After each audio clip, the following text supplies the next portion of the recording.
শেরপুর সদর থেকে শ্রীবর্দীর হারিয়াকোনা পাহাড়, লাউচাপড়া, আগরবাগান হয়ে গজনী অবকাশ। শেরপুর ও গাজীপুরের 15 জন পাগলাটে রাইডারকে সাথে নিয়ে পার করলাম 90 কিলোমিটারেরও বেশি এক রুদ্রশ্বাস পাহাড়ি পথ। কখনো খাড়া পাহাড়ে ওঠার লড়াই, কখনো মেঘের ডাক, আর রাইডের মাঝপথে ঝুম বৃষ্টিতে ভিজে একাকার হওয়া। চলতি পথে হঠাৎ বৃষ্টি। আর হ্যাঁ, 16 জন মিলে মাত্র 860 টাকায় দুপুরের রাজকীয় খাবার দাওয়ারের গল্প তো আছেই। পাহাড়ি আঁকাবাঁকা ও উঁচু নিচু রাস্তায় অ্যাডভেঞ্চারের পুরো গল্প দেখতে চোখ রাখুন আজকের এই ব্লগে। আজকের ট্রেকিংটা আমার জীবনে one of the best trekking. প্রথমত শেরপুর থেকে হারিয়াকোনা পর্যন্ত প্রায় 40 কিলোমিটার সাইক্লিং করার পর, পাহাড়ি পথ 3-4 কিলোমিটার সাইক্লিং করার পর এখন আবার এই যে খাড়া পাহাড়, উঁচু উঁচু পাহাড় ট্রেকিং করতেছি। এর সাইকেলগুলো স্ট্যান্ড করা হলো, তো কয়েকজন সাইকেল সহ এই যে উঁচু রাস্তা দিয়ে সাইকেল সহ উঠেছে, কিন্তু আমরা সাইকেলগুলো নিচে রাখলাম। এই যে আশা করি কিছু হবে না, এখানে থাকুক। এই যে রাস্তা,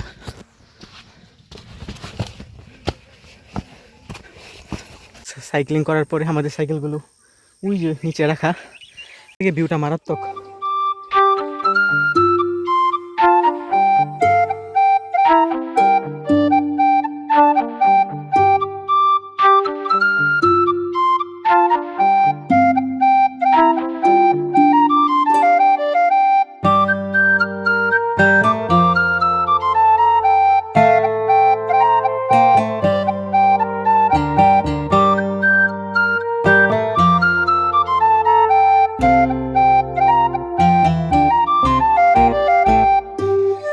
ফিজ ভাই একটা কথা বলছিল, যেখানে পাহাড়ে শুরু হয় সেখানেই বাংলাদেশ শেষ হয়।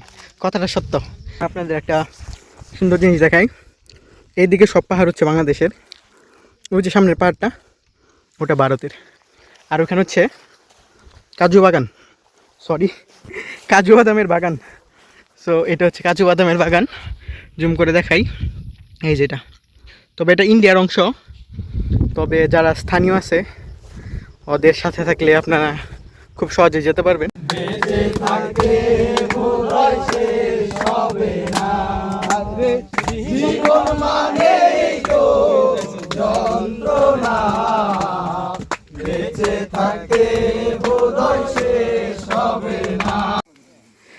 আমরা সাইকেল নিয়ে উপরে উঠছিলাম, এখন সাইকেল নিয়ে নামতেছি।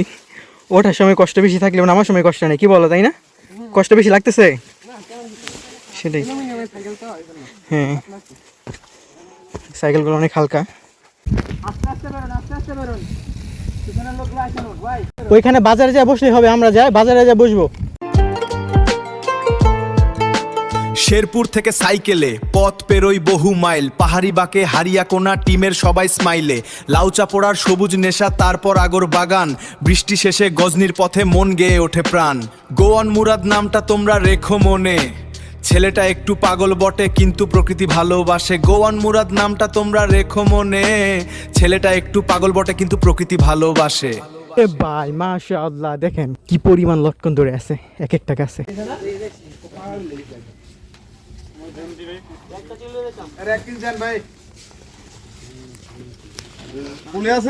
এগুলো তাহলে বাইক কই পাঠাবেন প্যাকেট করে? ঢাকা। তো হারিয়াকোনা পাহাড় ঘোরা শেষ হলে আমরা যখন আবারও শয়তান বাজারে পৌঁছাই, তখন ঘড়িতে 4টা বাজে। তো আমরা দুপুরের খাবার শেষ করার জন্য একটি হোটেলে প্রবেশ করি। সেখানে খাবার শেষে আমরা আবারও গজনীর পথে রওনা দিই। শেরপুর থেকে সাইকেলে পথ পেরোই বহু মাইল, পাহাজি বাঁকে হারিয়াকোনা টিমের সবাই স্মাইলে। লাউচাপড়ার সবুজ নেশা, তারপর আগর বাগান, বৃষ্টি শেষে গজনীর পথে মন গেয়ে ওঠে প্রাণ।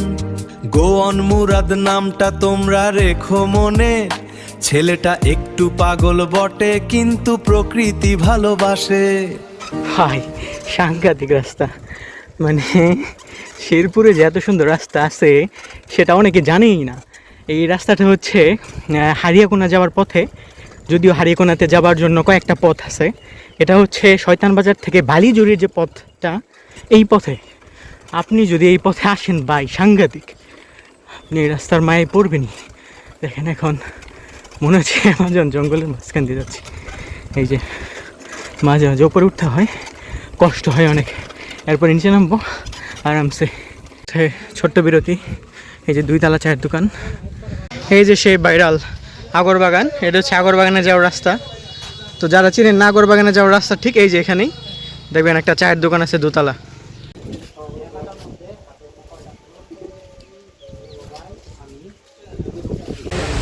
চলতি পথে হঠাৎ বৃষ্টি।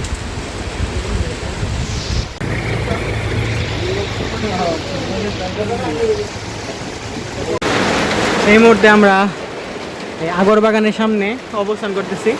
এটা হচ্ছে আগরবাগানের রাস্তা। আগরবাগানের সামনে ঠিক 2 তলা একটা টং দোকান আছে যেখানে চা বিক্রি করে। এখানে নামছিলাম অল্প একটু বিরতি নিতে, কিন্তু হঠাৎ বৃষ্টি শুরু হয়ে গেল। তো চাচা অনেক ভালো, তিনি আমাদের বললেন যাদের বেশি ক্লান্ত লাগতেছে তোমরা চাইলে উপরে গিয়ে ঘুমাইতে পারো। তো এই জন্য এখন আমরা 2 তলায় আসলাম।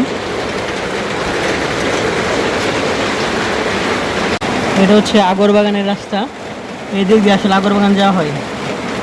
এই যে দূরের গাছগুলো দেখা যাইতেছে, এগুলো হচ্ছে আগরবাগান।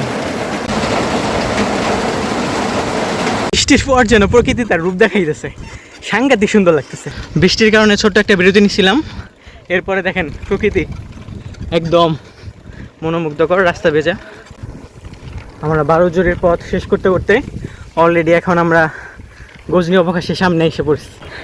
বৃষ্টির পরে সাইক্লিং করতে ভালোই লাগতেছে, আবহাওয়াটা অনেক সুন্দর, রাস্তা ভেজা, আবহাওয়া ঠান্ডা। এখন আমরা গজনীতে ঢুকতেছি। এটা হচ্ছে গজনী অবকাশের রাস্তা। তো এটা এখানে অনেক ঢালু, আমরা সাইকেলটা যদি ছেড়ে দিই এমনি নেমে পড়বে, কিন্তু ফোন ধরে ভিডিও করাটা অনেক রিস্কি। তো হঠাৎই মাঝপথে আমাদের একজনের সাইকেলের একটু সমস্যা হয়, কিন্তু আমাদের সাথে সাইকেল মেরামত করে এমন এক ভাইও ছিলেন। তো তিনি খুব সহজে সাইকেলটি মেরামত করে ফেললেন। এরপর আমরা আবারও আমাদের গন্তব্যের দিকে এগিয়ে চললাম। গুগল ম্যাপ বলতেছে আমি এখনও বাসা থেকে 11 কিলোমিটার দূরে আছি। গড়িতে এখন 7:15 বাজে। তো আজকে সারাদিনে প্রায় অলরেডি 80 কিলোমিটার বেশি চালিয়ে ফেলছে সাইকেলে। এখন বাকি 11 কিলোমিটার আর ধৈর্য নাই। এখন বসে আছি কাটাখালী ব্রিজে, দেখি 5 মিনিট রেস্ট নিয়ে আবার শুরু করতে হবে। এখন বাজে 7:50, খোয়ারপাড় এসে পৌঁছাইলাম। তো আমার বাসা এখান থেকে আর মাত্র 2 কিলোমিটার দূরে। মাশাআল্লাহ, অবশেষে সহি সালামতে এসেই পড়লাম।